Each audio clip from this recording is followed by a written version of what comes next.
Hey, it's Captain Mike over at fishyourassoff.com, and today what I'm talking about is tarpon fishing on the fly, your best flies and your best stripping techniques to catch more tarpon.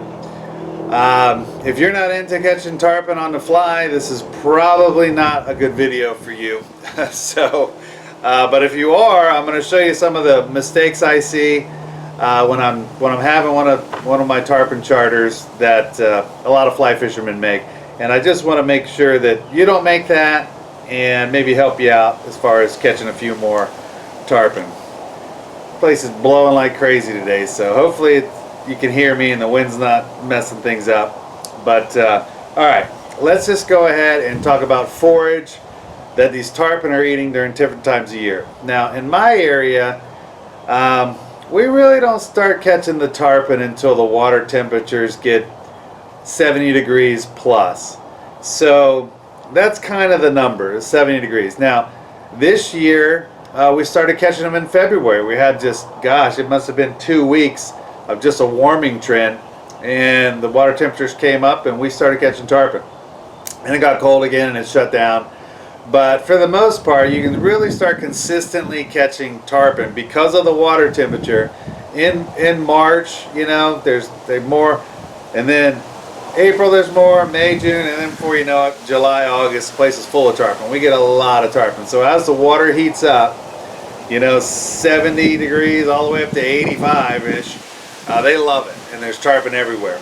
And the forage that they're after changes as the year goes on too. So in the winter months, snook, tarpon, redfish, trout, you know, are really focused in on minnows and shrimp. So that's the kind of flies that you're going to need to use. So I'm going to go over some of these flies and just show you the ones that I have for the tarpon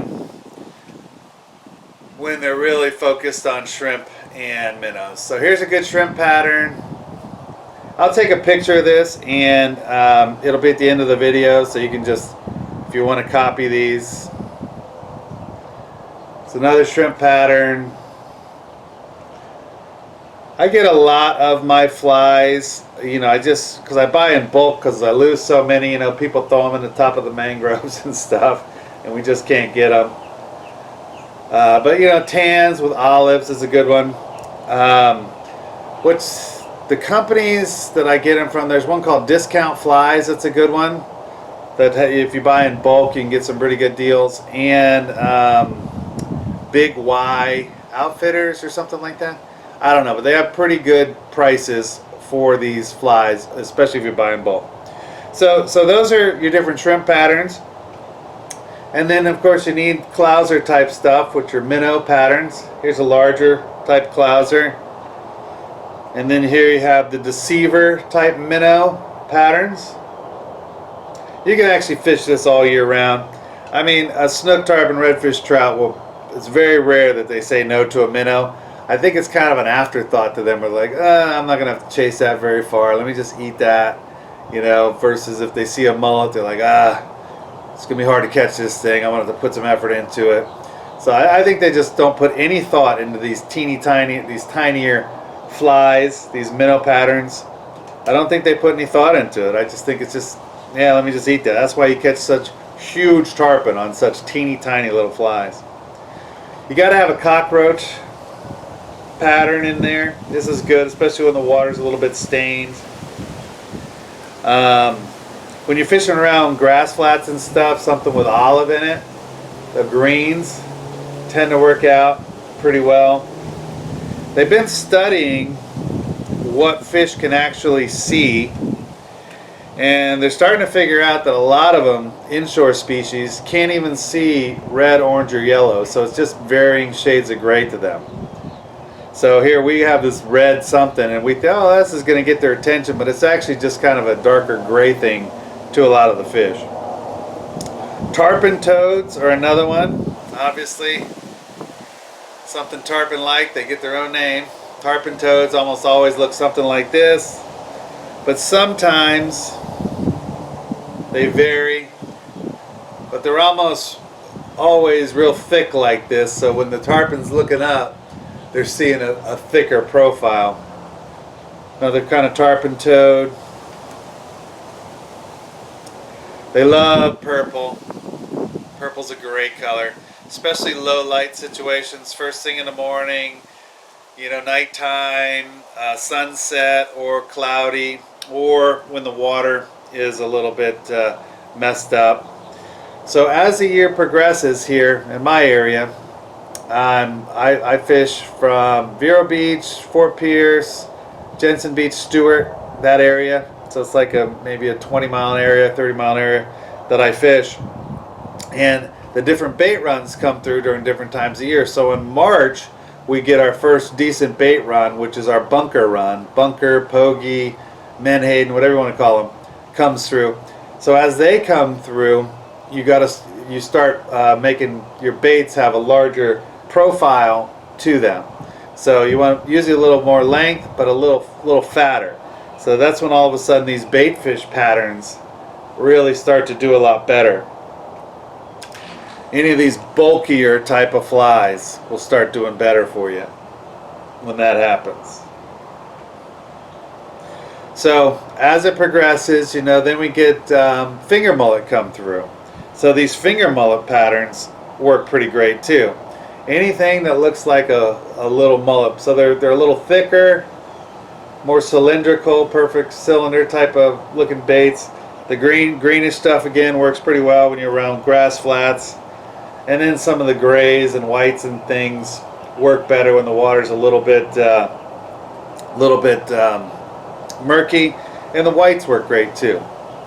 So as we go through, in my area, the tarpon fishing gets better and better and better as the water temperatures increase. So they start eating, like I said, February, but let's just call it March a little bit. And as the water gets 70, 75, 80, 85, as we get into the summer months and to the fall, they're everywhere. There's just tarpon everywhere in my area. And we also have larger baits. So that's when you really want to start getting some of these bigger type profile flies. This thing is a perfect bunker. It could be a big pilchard, threadfin herring type thing. It can be any type of big bait fish, just a big chunky bait fish.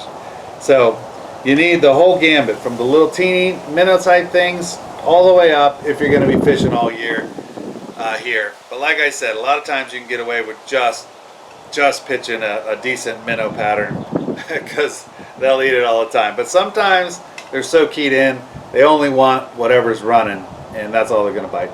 Okay, so I'm going to take a picture of that and put it at the end. But retrieve. This is something I see a lot of my clients doing wrong. So a lot of people, the fly's out there, you got a great cast to the fish, and you always have the same retrieve. So say the retrieve is just always like this, strip, and it's like a 18-inch strip every time. And that works a lot of times for tarpon, because tarpon really like a constant type of movement type of thing. But some days they're just so picky. So some days when this strip doesn't work, they're going to want something like this. Really choppy, just like this. Just like that. That's how you're going to strip it. And then other times they're going to want this, and then. So my point to this is, do whatever you do. If you've caught tarpon and you're just doing the constant thing and you're catching them that day, do not change. If you are doing your tarpon thing and you're not even, they're not interested at all, I'm telling you, shorten it up is the first thing I would try. Just shorten it up, short and fast like this. And then, if you like doing this, right, here's your strip, an 18-inch strip. Do one of these, and then pause. One of these, and a lot of times you'll get that reaction bite if you're not actually catching the fish on that day. So don't get locked in on your retrieve technique. And I know, especially if you're blind casting, say you're just not seeing them, but they're there, and you're just blind casting everywhere. It's hard not to just do the same thing every time. So change it up. My advice, hopefully you'll catch more tarpon if you listen to this. And those are the flies, and I think that's it. I just Hope this helps, and until next time, we'll see you then.